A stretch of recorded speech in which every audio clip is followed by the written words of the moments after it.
রাখবো মুখ্যমন্ত্রী মমতা বন্দ্যোপাধ্যায়ের স্বাস্থ্যের আপডেটের দিকে। গতকাল পড়ে গিয়ে আঘাত পান মুখ্যমন্ত্রী, কপালে আর নাকে গুরুতর চোট পান তিনি। তড়িঘড়ি তাকে নিয়ে যাওয়া হয় এসএসকেএমে। কপালে 4টি স্টিচ হয় মুখ্যমন্ত্রীর। এছাড়াও CT scan, ECG, Doppler test করা হয় তার। আপাতত বাড়িতেই বিশ্রামে রয়েছেন মমতা বন্দ্যোপাধ্যায়। তার বাড়ির সামনে থেকে অর্থাৎ কালীঘাট থেকে আমাদের প্রতিনিধি ওঙ্কার রয়েছেন আমাদের সঙ্গে। ওঙ্কারের থেকে জানতে চাইবো, ওঙ্কার, সকাল থেকে কি আপডেট পাচ্ছ, তার শারীরিক অবস্থার কি আপডেট পাওয়া যাচ্ছে? কেননা গতকালও তাকে যখন ডিসচার্জ করা হয়েছিল, চিকিৎসকরা আজকে তাকে বাড়িতে গিয়ে টেস্ট করবেন এইরকম একটা কথা শোনা যাচ্ছিল। তো সেক্ষেত্রে কি কি আপডেট উঠে আসছে?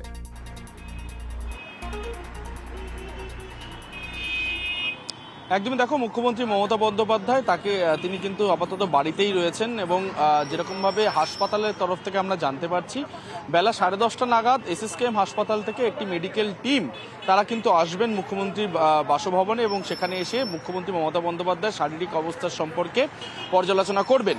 তারপর তারা যদি মনে করেন যে সেখান থেকে অর্থাৎ তার বাড়ির থেকে এসএসকেএম হাসপাতালে নিয়ে যাওয়ার প্রয়োজনীয়তা রয়েছে, সেক্ষেত্রে কিন্তু সেরকম পরামর্শ হাসপাতাল কর্তৃপক্ষের তরফ থেকে দেওয়া হতে পারে, এমনটাই কিন্তু এখনো পর্যন্ত জানা যাচ্ছে। মূলত গতকাল সন্ধ্যে 7:30 নাগাদ তিনি কিন্তু বাড়িতেই, তার বাসভবনে, তার বাড়িতেই কিন্তু তিনি পড়ে যান এবং পড়ে গিয়ে তিনি গুরুতর চোট পান কপালে এবং নাকে।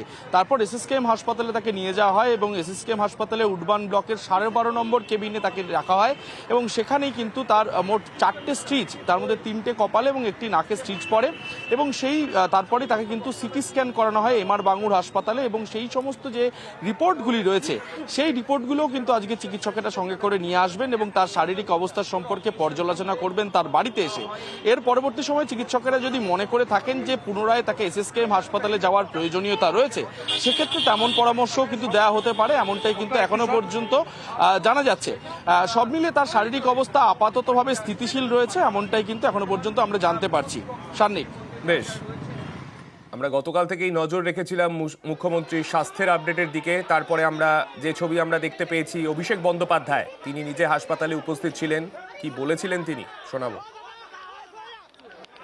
যেহেতু লেগেছে, মাথায় একটা সিরিয়াস ইনজুরি হয়েছে এবং এক্সেসিভ ব্লিডিং এর কারণে 4টে স্টিচ হয়েছে, নাকে একটা স্টিচ হয়েছে, মাথায় 4টে স্টিচ হয়েছে। সর্বশক্তি মানে কৃপায় উনি আপনাদের আশীর্বাদ, বাংলার মানুষের ভালোবাসা সুস্থ হয়ে উঠবেন।